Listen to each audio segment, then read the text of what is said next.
भारतीय महाकाव्यों रामायण और महाभारत की संपूर्ण समयरेखा पर चर्चा करेंगे और कैसे लोकप्रिय धारणा के विपरीत इतिहास, भूगोल, राजनीति और भाषा के माध्यम से कहानियां महत्वपूर्ण रूप से बदल गई है और आज पहले जैसी नहीं है।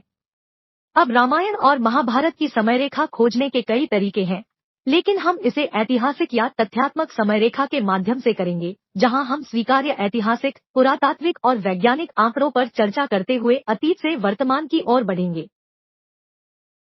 शुरू करने से पहले एक अस्वीकरण की जिन तिथियों पर मैं चर्चा करूंगा वे सटीक नहीं है और समयरेखा स्वयं किसी पैमाने के अनुसार नहीं है। तो बिना किसी और देरी के चलिए शुरू करते हैं।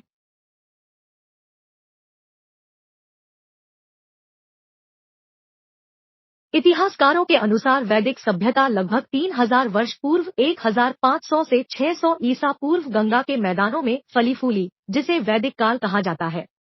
इससे पहले सिंधु घाटी सभ्यता थी, जो 3000 से 800 ईसा पूर्व तक अपने चरम पर थी, लेकिन जो कुछ भी लिखा गया था उसके लिए यह बहुत जल्दी है। तो आइए इस समय के वास्तविक साम्राज्यों की अवधि पर वापस जाएं, या अधिक विशेष रूप से जंप कट्स अर्थात कुरु पांचाल मगध वीडियो। जादू वगैरह मौजूद थे जो रामायण और महाभारत की कहानियों में बहुत अभिन्न है। गुरु परीक्षित और ज़ेन मांझी जैसे राजा जो महाभारत में भी दिखाई देते हैं, इस दौरान भी ऐतिहासिक रूप से मौजूद थे।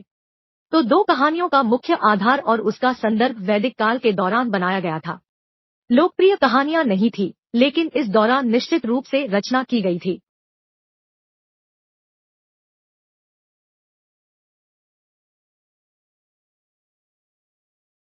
अब किसी भी लिखित पाठ में रामायण और महाभारत का पहला संदर्भ पाणिनि की महान व्याकरण पुस्तक अड्यार में मिलता है, जो वैदिक काल की समाप्ति के ठीक बाद 500 ईसा पूर्व के आसपास लिखी गई थी। अब अष्टंगी ने नई शास्त्रीय संस्कृत की शुरुआत की जो पुरानी वैदिक संस्कृत की उत्तराधिकारी थी और यह काफी लोकप्रिय हो गई। तो सभी प्रमुख लेखन किया, उसके बाद शास्त्रीय संस्कृत में किया गया। अब अगर हम रामायण और महाभारत के सभी शुरुआती संस्करणों में भाषा की जांच करें जो पाए गए हैं, तो वे सभी शास्त्रीय संस्कृत में लिखे गए हैं। इसका मतलब है कि उन्हें कम से कम 500 वीसी के बाद लिखा गया था। याद रखें, इसका मतलब यह नहीं है कि इससे पहले टेक्स्ट मौजूद नहीं था। उन्होंने किया, लेकिन उन्हें लिखा नहीं गया था। उन्हें गुरु से शिष्य तक और पक्षियों की यात्रा करके आम लोगों तक मौखिक रूप से प्रेषित किया गया था। इसलिए जब हम 500 बीसीसीटी तक पहुंचते हैं, तो चीजें वास्तव में दिलचस्प होने लगती हैं। एक संघर्ष जो भारतीय संस्कृति में काफी समय से चल रहा था, दो लोगों के जन्म के समय केंद्र में आ गया। ये महावीर और गौतम बुद्ध थे जिन्होंने जादूगर परंपरा या जड़ी बूटी परंपरा को सुर्खियों में लाया, जिससे बौद्ध और जैन धर्म की उत्पत्ति हुई। अधिक लोगों ने वेदों और गृहस्थ जीवन की शिक्षाओं को अस्वीकार करना शुरू कर दिया और बौद्ध धर्म की ओर आकर्षित हुए, जिसमें कहा गया था कि सब कुछ त्याग, जंगल में तपस्या करना और सन्यासी बनना जीवन का मार्ग था। अब दूसरा पक्ष राजा के व्यवसायियों से बना था और ब्राह्मण सभी समाज और अनुयायी थे। गृहस्थ परंपरा में कहा जाएगा कि परिवार के साथ गृहस्थ के रूप में रहना, एक बार कर्तव्यों का पालन करना और दूसरों की सेवा करना ही जीवन का मार्ग था। तो सन्यासी के इस अचानक उदय ने उन्हें काफी चिंतित कर दिया, जैसे कि सब कुछ छोड़कर तपस्या करने लगेंगे तो समाज को कौन चलाएगा। इसलिए रामायण और महाभारत, जो कि परिवार के राजा के धन और संपत्ति की दास्तां थे, लोकप्रिय हुए और उसी समय के आसपास लिखे गए, जो साधु परंपरा का मुकाबला करने के तरीके के रूप में थे और लोगों को वापस गृहस्थ परंपरा में बदलना। साथ ही उसी समय सिकंदर महान मैसेडोनिया से भारत आया और भारत में मौर्य साम्राज्य का गठन हुआ और साथ ही उसका विनाश भी हुआ। तो यह सब 200 ईसा पूर्व से 200 सी के बीच हुआ, जब रामायण और महाभारत वास्तव में लिखे गए थे और हमें उनके आसपास कुछ साहित्य भी मिलता है। इस काल को प्रारंभिक शास्त्रीय काल कहा जाता है, जो वैदिक काल के अंत के ठीक बाद का है।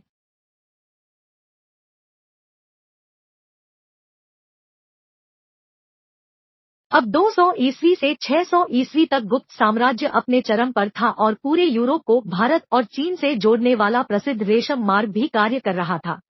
मसाला व्यापार बढ़ रहा था और गुप्त राजाओं के अधीन सांस्कृतिक रचनात्मकता, साहित्य, वास्तुकला, मूर्तियों और चित्रकला में बड़ी वृद्धि हुई थी। यह वह समय भी था जब भारत दुनिया की सबसे बड़ी अर्थव्यवस्था था और इसे सोने का छेदिया भी कहा जाता था। इस काल को शास्त्रीय काल कहा जाता है।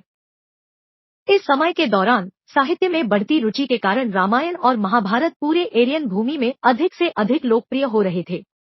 रामायण और महाभारत के विभिन्न छोटे छोटे प्रसंग, भाष्य और पुनर्कथन प्राप्त हुए हैं, जो इस समय के दौरान विभिन्न ग्रंथों जैसे पार्सल प्रतिमा नाटक में लिखे गए थे, जिसमें राम राज्याभिषेक और कैकेयी के 2 वरदान, कालिदास की उत्कृष्ट कृति अभिज्ञान, शकुंतला की प्रेम कहानी का विवरण है, और दुष्यंत और उनके बेटे की कहानी भी। तोता, जो कौरवों और पांडवों का पूर्वज था, उरु बंगा या जांघों के टूटने की कहानी पास करता है, लेकिन भीम उसकी जांघों को तोड़कर दुर्योधन देता है, और अभिषेक नाटक पास करता है, जहां दशरथ को फिर से पुत्र प्राप्ति का आयोजन करने के बाद 4 पुत्रों का आशीर्वाद मिलता है। दक्षिण में, हालांकि 500 साल की लंबी संगर अवधि के कारण साहित्य बढ़ रहा था, तमिल साहित्य में काफी वृद्धि हुई, जिसने अमन और महाभारत को भविष्य में गुरुत्वाकर्षण और राज्यों में बढ़ने की नींव रखी।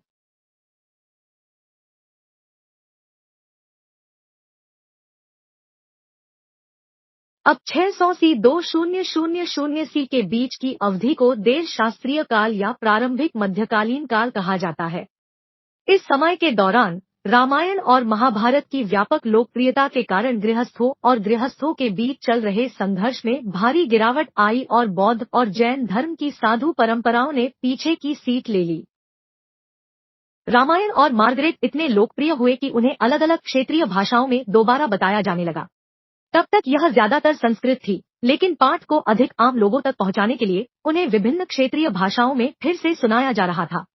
यह 1000 ईस्वी में काफी दिखाई दे रहा था, जब पहला लोकप्रिय क्षेत्रीय संस्करण तमिल भाषा में लिखा गया था। Various regional variants followed with various others writing them from 1000 C to 500 C in the late medieval period. Some of the most famous and important retellings are Tamil, Kamban, Ramayan, Odia, Dandi, Ramayan, Bengali, Krittibass, Ramayan, Odia, Sardas, Mahabharat, Avadi Tulsidas, Ramcharitmanas, Asmi, Sato, Kand Ramayan, Pokadi, Ramayanam, Bengali, Kashiram Das, Mahabharat and Kashmiri चरित। इस समय के दौरान बहुत सारे इस्लामी शासकों और विजेताओं ने उत्तर भारत में भूमि पर कब्जा करना शुरू कर दिया और इस दौरान दिल्ली सुल्तानों का भी गठन हुआ। यह युद्ध और उथल पुथल का समय था, जिसके परिणामस्वरूप साहित्य पर लापरवाही हुई। इस समय में मेवाड़ के राजपूत भी प्रमुखता में थे, लेकिन वे समुदाय पर युद्ध थे क्योंकि देश युद्ध की स्थिति में था। लेकिन दक्षिण में विजयनगर साम्राज्य विकसित हो रहा था, जो इस्लामी शासकों के कब्जे के बाद भी भारत के शास्त्रीय काल के विचारों के केंद्र के रूप में कार्य करता था। अधिकांश उत्तर भारत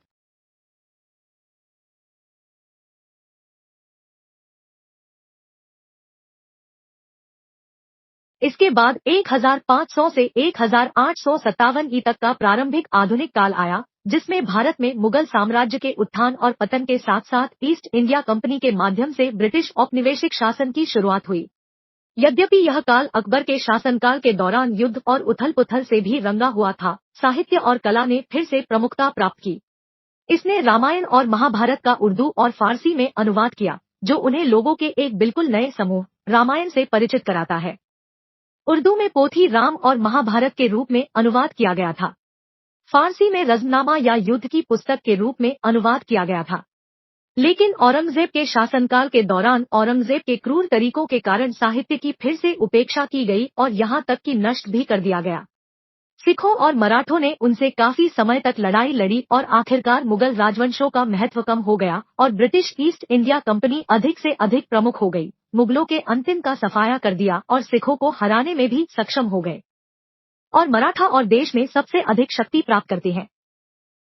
इसके परिणामस्वरूप 1857 का विद्रोह हुआ, जिसके बाद ईस्ट इंडिया कंपनी से सारी शक्ति ब्रिटिश क्राउन को हस्तांतरित कर दी गई। अब भारतीय संस्कृति को समझने के लिए अंग्रेज भारत के महानतम कार्यों का अंग्रेजी में अनुवाद करने के लिए अनुवादकों को भी नियुक्त करते हैं। रामायण का अंग्रेजी में पहला पूर्ण अनुवाद राल्फ ग्रिफिथ ने किया था और महाभारत का किसरी मोहन गांगुली ने किया था, जिसे कृष्ण ड्वार्फ ने महाभारत भी कहा है। पायन व्यास वेद का पूरा नाम है। 1858 के बाद भारतीय स्वतंत्रता आंदोलन तेज हो गया और अंत में भारत 1947 में स्वतंत्रता प्राप्त कर लिया और धर्मनिरपेक्ष लोकतंत्र के साथ एक राष्ट्र राज्य बन गया। अब रामायण और महाभारत की इस लंबी ऐतिहासिक समयरेखा की अंतिम घटना को उन पर 1980 के दशक के टीवी शो के लिए जिम्मेदार ठहराया जा सकता है, जिसने उन्हें पूरे देश में समान रूप से प्रसिद्ध बना दिया। एक बार फिर वे निश्चित रूप से हम चोपड़ा की महाभारत और रामानंद सागर की रामायण है। हम आज भी देख रहे हैं। इससे पहले कि मैं वीडियो समाप्त करूं, यहाँ एक रोमांचक छोटा मजेदार तथ्य है। ऋषि वाल्मीकि को व्यापक रूप से रामायण के लेखक और विद्या को महाभारत के लेखक के रूप में माना जाता है। तो आप सोचेंगे कि राम और हम आज जानते हैं, जाहिर तौर पर वाल्मीकि रामायण होंगे, है ना? खैर, अगर आप डीडी राष्ट्रीय पर रामानंद सागर की रामायण को ध्यान से देख रहे थे, तो आपने देखा होगा कि शीर्षक क्रेडिट में लिखा है कि यह शो तुलसीदास या भाषा रामचरितमानस से प्रेरित है। क्या आप जानते हैं कि तुलसीदास स्वयं वाल्मीकि रामायण से भी प्रेरित नहीं थे, बल्कि रामायण के एक अन्य संस्करण से प्रेरित थे, जिसे अध्यात्म रामायण कहा जाता है, जो ब्राह्मण पुराण में पाया जाता है, और यह अनुमान लगाना चाहते हैं कि ब्राह्मण पुराण किसने लिखा था? खैर, जवाब है वेदव्यास, जिन्होंने बेशक महाभारत लिखा, रमजान नहीं। तो वास्तविक दिन में रामायण का संस्करण जिसे हम सभी आज जानते हैं, वाल्मीकि का संस्करण नहीं है, बल्कि वेगास का संस्करण है। पूरा वीडियो देखने के लिए आप सभी का बहुत बहुत धन्यवाद।